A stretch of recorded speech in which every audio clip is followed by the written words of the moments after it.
കണ്ണിൽ ചോരയില്ലാത്തവൻ പിടിയിൽ.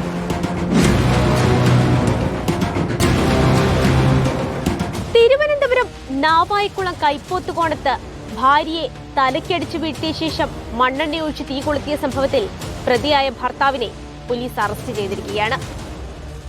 കൈപ്പോത്തുകോണം ലക്ഷ്മി നിവാസിൽ ബിനുവിനെയാണ് കല്ലമ്പലം പോലീസ് പിടികൂടിയത്.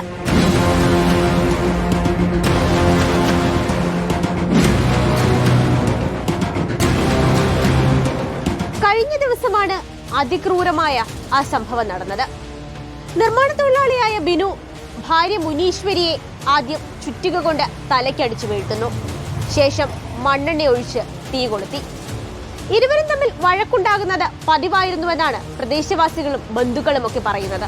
ഈ സംഭവം നടന്ന ദിവസവും സമാനമായ രീതിയിൽ ഇരുവരും തമ്മിൽ വഴക്കുണ്ടാകുന്നു. ശേഷം ഇവരുടെ മകൻ സ്കൂളിലേക്ക് പോയി കഴിഞ്ഞ് ഏതാണ്ട് ഒരു 11 മണിയോടുകൂടിയാണ് ബിനു ഇത്തരത്തിൽ ക്രൂരമായ ഒരു കൊലപാതക ശ്രമം നടത്തിയത്.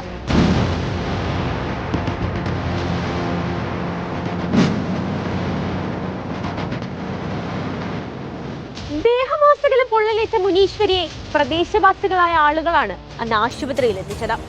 അതേസമയം ഈ സംഭവം നടത്തിയ ഉടൻ തന്നെ ബിനു ആ പ്രദേശത്ത് നിന്നും രക്ഷപ്പെടുകയാണ് ചെയ്തത്. ഇയാൾക്കായുള്ള തിരച്ചിൽ പോലീസ് ഊർജിതമാക്കിയിരുന്നു. അതിനിടെയാണ് ഇയാൾ കൊല്ലത്തേക്ക് പോയി എന്നുള്ള ഒരു വിവരം പോലീസിന് ലഭിക്കുന്നത്. ഇയാളുടെ ഫോൺ കഴിഞ്ഞ ദിവസങ്ങളിലൊക്കെ തന്നെയും സ്വിച്ച് ഓഫ് ആയിരുന്നു. എന്നാൽ ഇടയ്ക്ക് ഒരു തവണ ഇയാൾ മൊബൈൽ ഫോൺ ഓണാക്കി. അങ്ങനെയാണ് പോലീസിന് ഇയാളുടെ ലൊക്കേഷൻ ലഭിച്ചത്. തുടർന്ന് ഇയാൾ വലയിലാകുകയും ചെയ്തു. കൊല്ലത്തുള്ള ഒരു ബന്ധുവിന്റെ വീട്ടിൽ ഒളിവിൽ താമസിക്കുന്നതിനിടെയാണ് കല്ലമ്പലം പോലീസ് ഇയാളെ പിടികൂടിയത്.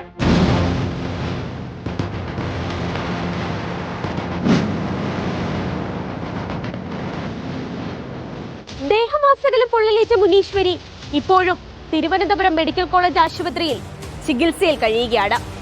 ഭാര്യയോടുള്ള സംശയത്തെ തുടർന്നാണ് ഇത്തരത്തിലൊരു ക്രൂരകൃത്യം താൻ അവരോട് ചെയ്തത് എന്നുള്ള കാര്യമാണ് ബിനു നിലവിൽ പോലീസിന് മൊഴി നൽകിയിരിക്കുന്നത്. അതുമാത്രവുമല്ല, ഇതിനു മുൻപും സമാനമായ രീതിയിൽ മുനീശ്വരിക്ക് മർദ്ദനമേറ്റിട്ടുണ്ടായിരുന്നുവെന്നാണ് നിലവിൽ പുറത്തുവരുന്ന വിവരം. ഏതായാലും പോലീസ് പിടികൂടിയ പ്രതിയെ കോടതിയിൽ ഹാജരാക്കി നിലവിൽ റിമാൻഡ് ചെയ്തിട്ടുണ്ട്.